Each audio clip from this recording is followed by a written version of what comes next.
bám lấy con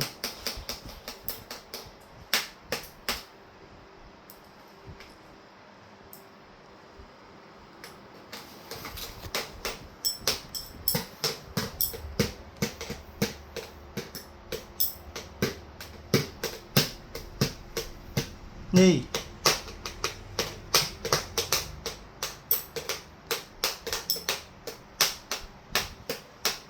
nè nhầm nhung chút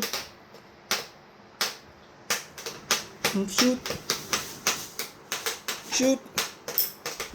anh nhầm bắt cũng chút đấy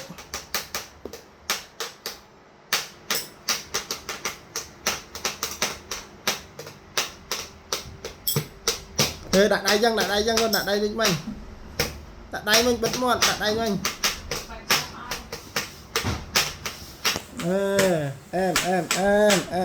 em